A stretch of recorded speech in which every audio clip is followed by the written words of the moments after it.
E aí, tudo bem? Como é que vocês estão? Permita-me compartilhar uma palavra, uma reflexão bem rápida ao teu coração. Quem sabe você precisa comer desse pão e beber desta água. Diante do texto que eu quero refletir com você neste dia é sobre o livro de Ruth, o capítulo 2, do versículo de 1 ao 12, diante de todo esse contexto. O versículo 2 nos deixa: certo dia, Ruth, a Moabita, disse a Noemi: deixa-me ir ao campo e ver se alguém, em sua bondade, me permite recolher as espigas de cereal que sobrarem. Em uma outra tradução, em cujos olhos eu achar graça, ele disse: vai, e ela disse: vai, minha filha. Ela pede permissão à sua sogra para que permita que ela vá ao campo. E diante dessa obediência, há um contexto muito forte aqui. E a temática que eu quero concluir com você: é difícil falar rápido e deixar de pautarmos alguns assuntos tão magníficos diante desse relato. Mas eu vou tentar resumir isso. A temática que eu quero refletir com você é secando os campos. É bem comum que no momento em que a palavra do Senhor nos remete, que os secadores ou os ceifador, estava ali no ano da colheita. E diante do contexto do que diz Levítico, no capítulo 19, versículo 9 e 10 e outros trechos, Deuteronômio capítulo 24, verso 19, que diante da lei de Deus, permitiam que os pobres e os estrangeiros colhessem dos canto dos campos aquilo que caísse de suas mãos. Eles assim o deixavam e entendiam ele que aquilo que caiu era para sustento dos estrangeiros, dos pobres que necessitavam daquele alimento. Então eles entendiam que era para se deixar alguma coisa ali no campo, porque outros precisavam também daquele sustento.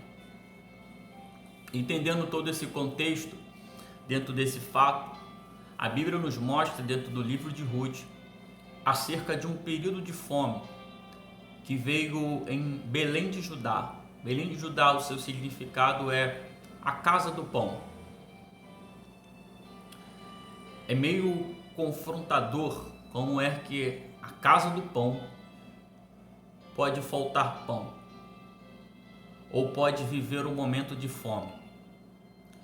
Mas entendemos que nesse momento de fome, um momento de difícil da vida, e que a Bíblia nos mostra que é comum, é normal alguém querer fugir da situação, alguém querer sair dessa cidade e procurar uma outra cidade melhor, um outro lugar melhor, para que possa assim se refugiar. Só que em meio a esse contexto, nem sempre, dentro do contexto de Isaac em Gerar, que viveu um período de fome, como seu pai também havia vivido, e só que dentro desse contexto Isaac, Deus havia alertado para que ele permanecesse em Gerar e, pelo contrário, ainda plantasse ou semeasse lá. E diante dessa permanência, diante dessa fé de semear um tempo de fome, um tempo de crise, ele colheu 100 vezes mais. Mas vamos sair do contexto do livro de Ruth. A questão é que Elimeleque, ele então prefere sair de Belém de Judá e ir para Moabe. Elimeleque significa, para você entender um pouco o que isso quer nos dizer. Elimeleque significa meu Deus é rei.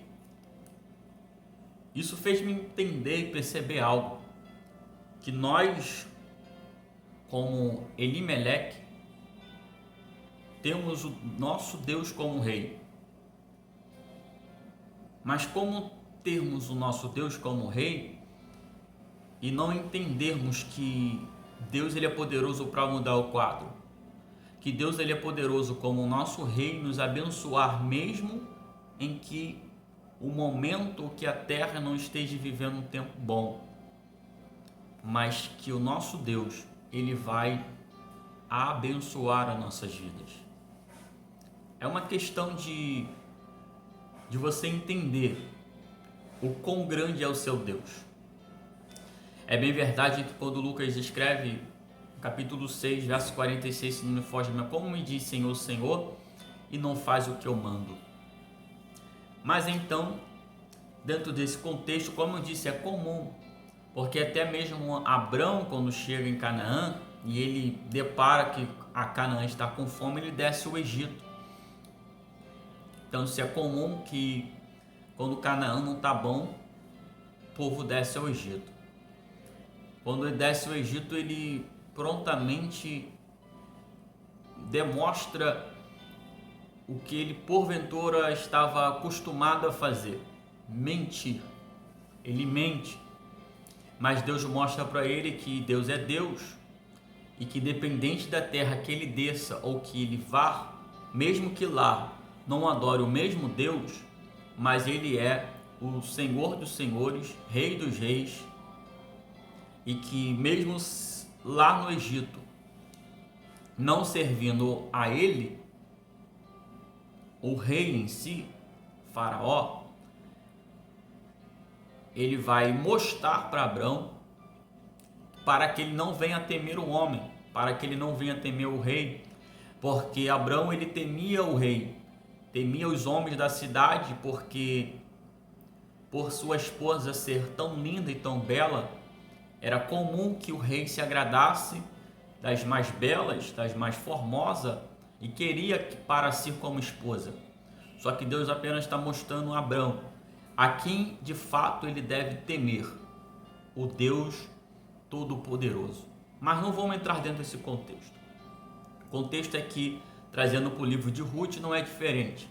Deus quer que nós venhamos temer de fato a Ele. Temer não é o fato de, ou como disse em João, que o amor lança fora todo o medo.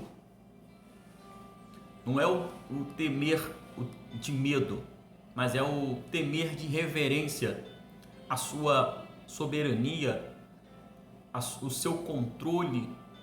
Temer de reverência de permanecermos dentro da vocação e do seu chamado.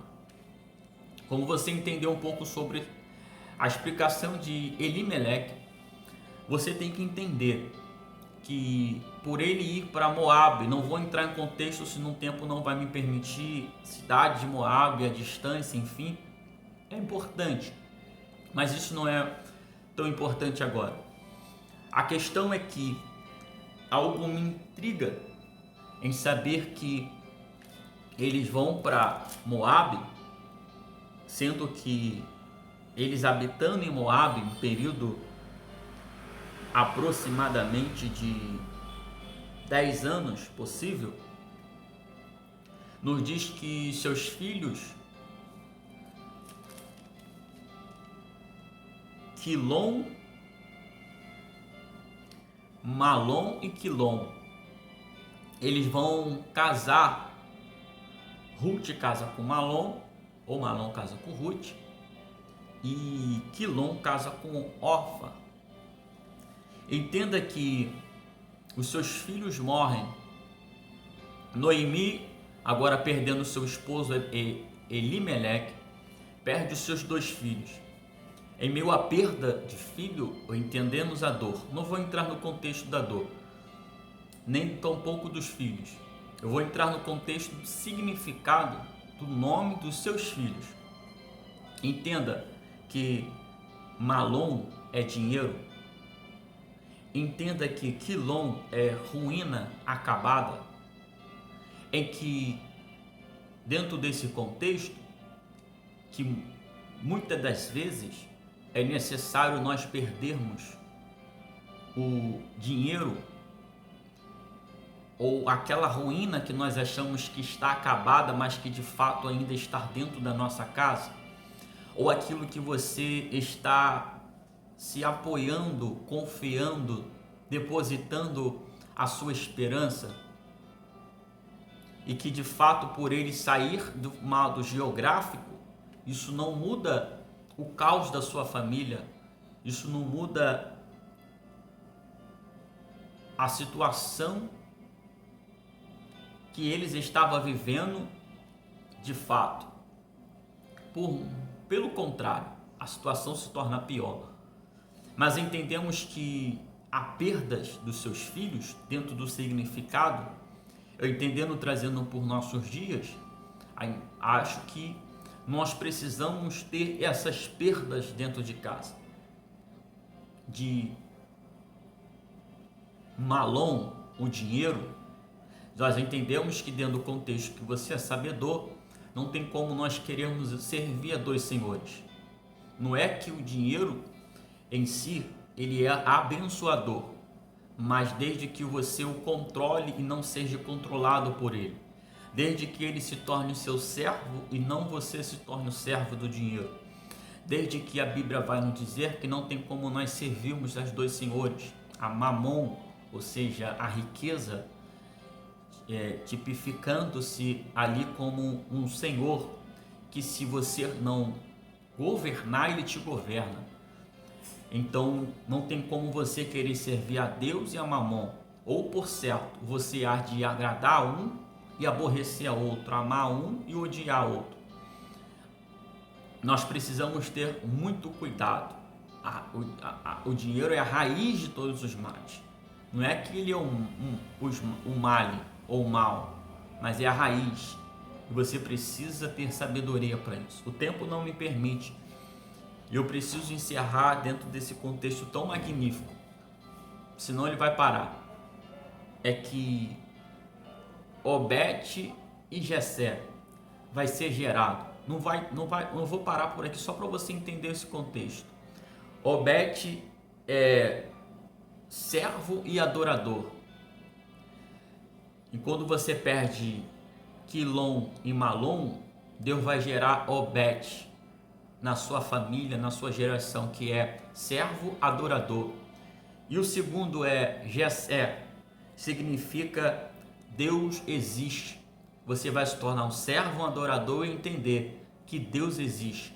E Davi, a sua descendência de Noemi, dentro da linhagem de Ruth, vai ser aquele a quem é amado, ou querido ou privilegiado.